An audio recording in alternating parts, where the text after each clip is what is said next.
Considering just how close we are to the second set of Disney Lorcana, Rise of the Floodborn coming out in less than a month, I'm actually surprisingly shocked how much the market is continuing to move based on actual news that's happening.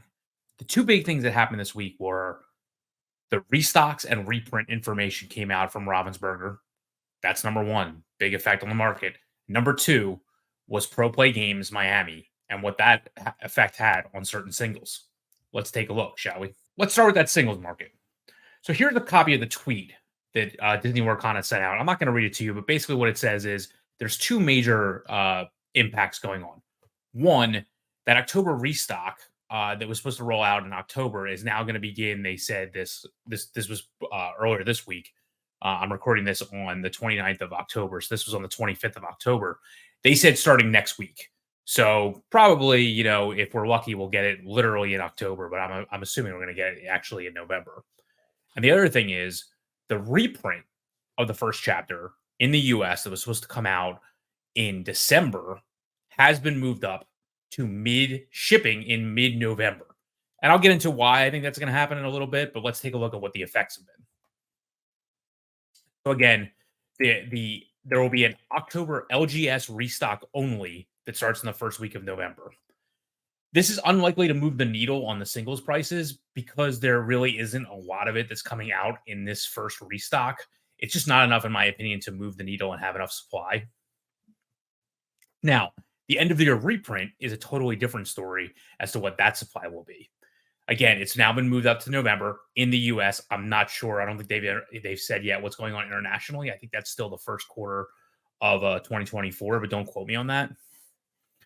But the problem is this is incomplete information. So where is this supply going? Is it going to LGSs? Is it going to big box stores? Is it going to both? We really don't know. And as I've talked about in previous videos, where this winds up could have a huge effect on what the actual box price is. Obviously, if it shows up in big box stores, it's pretty much going to be MSRP. But if it all shows up in LGSs, there's a chance that it could continue to go above MSRP. I still think it'll go lower, but closer to, the high end versus the low end. The big box, we've talked about that debacle many times, but we still have to admit that the prices are definitely lower. And is this the first time that we're going to see restocks and reprints of Chapter One, or is this just the first time that it's going to start, and then we're going to have more at the end of this, not at the end of this year, but definitely into 2024? So, in my opinion, based on this information, with the total reprint, which I believe they said in the past is equal to the amount that was printed the first time, so basically doubling the initial stock that was out there, we can't really argue that there definitely is going to be more stock out there. So prices should go down as that supply increases. But what I will say is demand will probably also increase because you just have more. If there just is a lot of demand for this product in general. And what does that mean? Well, Disney Lorcana, to me, the demand is inelastic. And what do I mean by that? So inelastic demand, it basically means it's demand for a necessary product. So think of it like, gasoline prices or, food or regular food, not like luxury food. You're talking about demand for something that no matter what the price is, no matter what the supply is, the demand is still big. And I'm not saying that, I need Lorcana to breathe or anything like that, but the way that the demand seems to be acting, because there's so much demand compared to supply, I would almost equate it to being inelastic comparative. So again, what it means, the technical definition is demand for a good or service remains unchanged, even when the price or the supply actually changes. And again, like I said, I understand that it's not going to, be something you absolutely need, but I still believe that the prices may go down due to supply, but overall, I don't see them like crashing like some people think is going to happen. And the one thing I will say is Ravensburger, I do appreciate the information that's out there, but because it is incomplete information, this is really progress over perfection. Obviously, I'd rather have complete information that's out there. I'd rather know the answers to these questions so we would know how the market was going to be affected. But I have to give them at least credit for giving us some information and keeping us in the loop as best as possible without really honestly having a situation that's going to crash the market or anything like that. So while I will say this is definitely progress, it's not perfection with the communication that we're getting. What's the other big thing that happened? Well, the rest of that tweet, as you can see down below, is they want to announce in Q2 2024, they're going to be having official fan events and official competitive circuit. This is huge. So when you have official organized play, that is going to drive the singles market tremendously. All the details of this, again, are not out there. We won't expect any more details, as it says down below, until January 2024, but it's still big. And the reason is because the other major event that happened even last week was that Disney Lorcana OP tour from PPG in Miami kicked off with 214 players. Again, the graphic shows 237, but we know some of the players got double counted.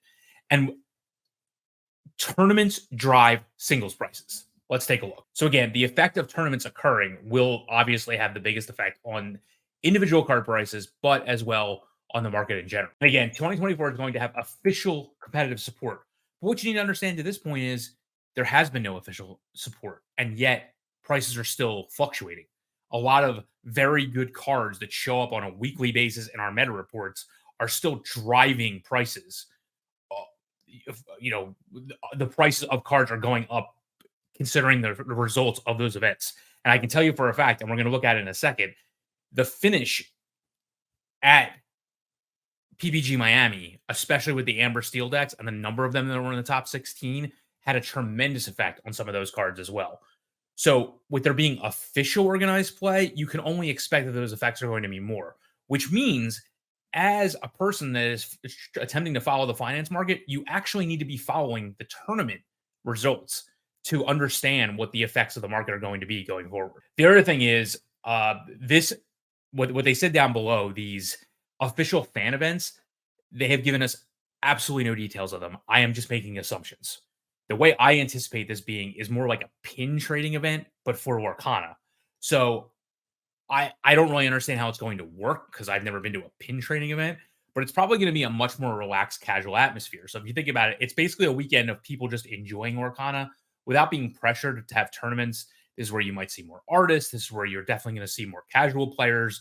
I think from a dealer perspective, I think these are going to be very good events for them to attend because it's going to be, instead of tournament players driving the prices of only certain cards up, you're going to see a ton more cards actually being moved as people try to finish collections and things like that, which you don't always see at competitive events, but I think you will definitely see them at casual events. Speaking of which, if you are trying to finish your own collection, right here is a QR code which will take you to the Forbidden Mountain TCG Player store. If you're looking to support this channel, obviously we hope you like and subscribe to the video. But if you are looking for any kind of singles, if you please consider purchasing from our store instead of just purchasing from the marketplace on TCG Player, because it just helps us out. It doesn't actually cost you anything. It just helps us out by getting more sales directly on our store. That way we know it's worth it to continue to have this store. So just let us know what you think about it, and let us know what you plan to do with these events coming up as well. So let's take a look at the legendary pricing that happened as a result of Miami. First of all, I took this top 16 lists, typed them all out, made these cool graphics for you, and I just want to show you one thing on the left real quick. I know there's a big assumption that like decks are just dominated by legendaries, and there's a lot of them in there. I mean, you're talking about 82 legendaries in total showing up in the top 16 lists, but there's still 201 comments. That was still the most that showed up. So if you look at this chart over here, I just wanted to show you that, yeah, it's true that there are a lot of legendaries that are out there. And honestly, it probably seems like there just aren't enough uncommons that are out there, which seems to be kind of a void in a rarity that shows up. But it does have that same kind of sliding scale that you would expect. More commons, then rares, then super rares, then legendaries. So it does kind of make sense in how the game operates. I just want to throw that out there. That while there are a lot of legendaries, it's not like it's overtaking any one rarity over another. Then if you look at the box chart, or whatever you want to call it, target chart or whatever on the right hand side, what you see here is the complete dominance by Amber cards. 23 Stitch Carefree servers, 22 Rapunzels gifted with healing showed up in the top 16, completely dominating the top 16 with those Amber Steel decks. You also see then from there, you obviously see the Ruby Amethyst deck showing up as well, with 11 Elsa Spirits a winner and 12 Maleficent Monstrous Dragons. I find this really interesting, that the cards that show up the most, Stitch, Rapunzel, and Maleficent, are all inkable compared to like an Elsa that's not inkable, where you actually have to make a decision. Then you start to get to into some other ones that are uninkable, like Ursula, the 7 drop, Hades Infernal Schemer, which obviously doesn't show up in the same decks. But it's interesting to me that what you can now see is a sliding scale of non-inkables. And then rounding out the legendaries that showed up were 3 copies of John Silver. I believe they were all in the same Emerald deck that showed up in the top 16, and 2 copies of Brave Little Tailor. That's due to the differentiation between how those Ruby Amethyst decks were actually built. So I know none of this is probably, super new news to anybody, the dominance of Amber Steel that happened in Miami, but it's interesting to see when you compare it to other legendaries that are out there. Because this has a huge effect on how much those singles are actually selling for. So let's take a look at that. So the first card I want to talk about is Stitch Surfer, as I mentioned earlier. Stitch Surfer, I have on here his, for all these cards, I have a pre-Miami price and a post-Miami price. He has literally doubled in price, pre-Miami to post-Miami. Pre-Miami, you could get a Stitch Surfer for $25 a piece. Now you're lucky to find them for under $50. That's insane. There were, again, Stitch Surfer was the most played legendary in the top 16. He has really shown his power for a way of Amber decks dealing with Ruby Amethyst, which I find really interesting. And to be honest with you, this is a legendary that most people have been sleeping on throughout, throughout Chapter One existing out there in the world. And I think his time has finally come, and people can finally see how powerful he really is. So I'm not surprised that he went up in price. I'm just kind of surprised that he went up in price as much as he did. You're also at the top. You can also see some of the foil prices. You're lucky to find them for less than like 150% to 200% for what an actual non-foil is going for. The second card I want to look at is just talk about Rapunzel. So Rapunzel has been steadily going up since the dawn of Chapter One. She's always pretty much been the most expensive legendary that was out there.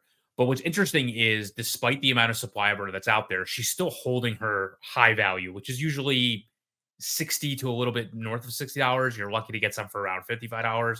So her price is definitely holding with the amount of times she showed up in the top 16 to being up 10 to 15%. The one thing I can say about her though is she's a very hot item. She sells out very, very quickly. You're lucky to keep her in stock. People still need her to finish their decks, etc.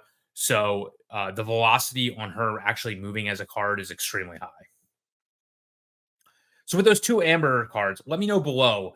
Do you already own those cards? Did you already get in on Stitch Surfer before he went up in value, or are you lagging behind and are like, do I want to wait now, or do I want to wait for those restocks to happen to hope that he goes down, I don't know, maybe to 40, 45 instead of being the $50 value he is now?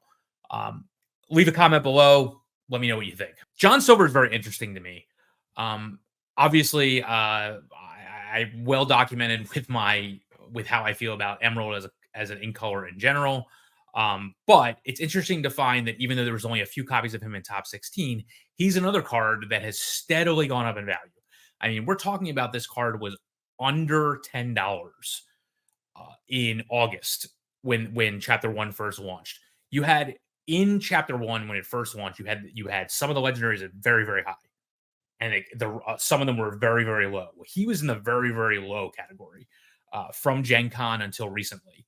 It's very interesting to see him now being anywhere from $25 pre-Miami to almost $35 post-Miami. Again, despite there only being a few copies showing up.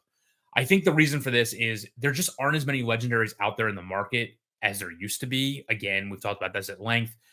Until these restocks happen, until these reprints happen, there just isn't as much product out there. So the number of legendaries that are available just aren't very much. So you need to keep that in mind. That's probably the biggest factor for the prices going up. But he is showing, he is having good showing in the Emerald decks that are showing up, that he needs to be in those decks. So it doesn't surprise me that he's also going up in value, probably about 20-25% pre-Miami to post-Miami prices. The last card that I want to talk about going up is Hades Infernal Schemer. Again, very few copies of this. I believe only 4 of them actually showed up in Miami, but in the top 16 anyway. But what can I tell you is decks like Sapphire Amber and Emerald Amber, Hades Infernal Schemer has obviously shown up as a necessary card, as well as in Sapphire Steel as well. You just need this card pretty much if you're running Sapphire nowadays. And again, this is another card that was kind of slept on pre-Miami to post-Miami. So again, pre-Miami, you could get this card in the mid-20s, $25, $26. Now, you generally cannot keep them. I can't keep them in stock generally like in the low 30s. I remember at one point earlier in the week, right after Miami, like we immediately sold out of whatever we had that was listed at like 34 or $35. So I can tell you that this card was very hot after Miami and was easily up 20 to 30% of value. Again, this is another card similar to the other ones we've seen so far. I think it's going to be difficult, even though we haven't seen all the spoilers yet for the second set, for an effect like this to be duplicated or replaced with other cards. So I do expect him to hold a lot of value even into Chapter 2. Now, you may be asking yourself, why did these other legendaries that showed up in the top 16 also not go up in price? Well, this is where I think it's kind of interesting as to who buys cards versus why they buy cards. So if you think about it logically, Ruby Amethyst has been a known quantity deck since the game launched. I'm not going to get into it too much, and if please leave a comment below if you'd like me to get into it in a future video. I have an idea for a video that kind of goes over the what were the hottest decks in Chapter One of Lorcana, starting with pre-launch all the way up to now, and how does that actually affect prices? I think that's part of what happened. I think when right 2 to 3 weeks after launch, people already understood that Ruby Amethyst was a very powerful deck. They might have argued over the quantities of certain cards. And again, I don't want to spoil too much of a future video, but like this is where Ursula went up in price. I know I don't have her on here, but this is where she went up in price. Elsa was always expensive. She's actually down in price from her highs. Maleficent was down a little bit. Now she's pretty much held steady around $40. But the fact of the matter is, why did have these prices not gone up after Miami, after their showing? Well, I think the answer is simple. Because these cards have seen so much use throughout the entire life cycle of Chapter 1, a lot of players who buy singles already own these cards. It's well known that these were some of the best cards in the set since day one. So there was already a mad scramble to own copies of these cards. So to be honest with you, I think they're just a glut of supply of these compared to the number of people who actually want them. It's not to say that they aren't powerful cards. It's just that a lot of people already own them. So there just isn't as much demand. If you had to spend your money on certain legendaries, you probably decided, I'm going to spend the money on the best ones I know that exist. I'm going to spend my money on these, which means your Stitch Surfers, your Hades, your John Silvers, etc., even your Rapunzels, you didn't choose to buy them early. And so there's just less supply of them out there now when everybody wants them. There might probably be less supply overall of Elsa, Maleficent, Brave Little Tailor out there, but not as many people need them anymore because they already own them. So I think it's just a quirk of those other cards were just way undervalued in the beginning.